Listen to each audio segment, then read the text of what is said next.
আচ্ছা ভাবতো, সেদিন যদি আমিও এটাই ভাবতাম যে মার্কেটে ছেলেটা নতুন এসছে, এর থেকে বিশ্বাস করে কি মাল নেওয়া যাবে, বাকি দোকানদাররাও যদি এটা ভাবতো, তোর কি আজকে ব্যবসাটা চলতো? তুই কি এত দূর আসতে পারতি না তো। আচ্ছা তোমার কথা বাদ দাও, আমি যখন এই দোকানটা খুলেছিলাম তখন যদি আমার প্রতিবেশীরা আমাকে বিশ্বাস না করতো, তাহলে আজকে কি আমার দোকানটা চলতো? একটা কথা সবসময় মাথায় রাখবে, ব্যবসার ক্ষেত্রে একে অপরের প্রতি বিশ্বাস রাখাটা না খুব জরুরি। একে অপরের প্রতি বিশ্বাস করে বলেই তো আজকে ব্যবসাটা চলছে। আর শুধু ব্যবসার ক্ষেত্রে নয়, পুরো দুনিয়াটাই চলে এই নিয়মে। আজকে যারা পুরনো, একসময় তারা নতুনই ছিল। যার আজকে লাখ টাকার ব্যবসা, সেও শূন্য থেকেই শুরু করেছিল। আরে ভাই, তুমি এত চিন্তা করছো কেন? যেটা তোমার ভাগ্যে আছে সেটা কেউ কোনোদিনও নিতে পারবে না, আর যেটা ওর ভাগ্যে আছে সেটাও ঠিক পাবেই।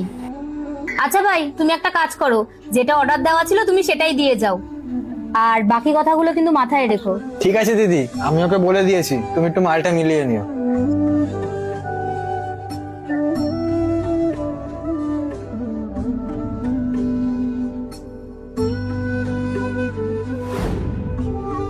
কি রে, আজকে একটাই পেটি?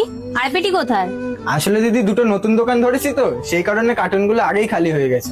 ওরা আমাকে নিজের থেকেই ডেকেছিল ওদের দোকানে মাল দেওয়ার জন্য। তুমি ঠিকই বলেছিলে দিদি, যার কপালে যেটুকু লেখা আছে সে সেটুকুই পাবে, কারুর কপালেরটা কেউ কেড়ে নিতে পারবে না। দেখলে ভাই, আমার কথা মিললো তো।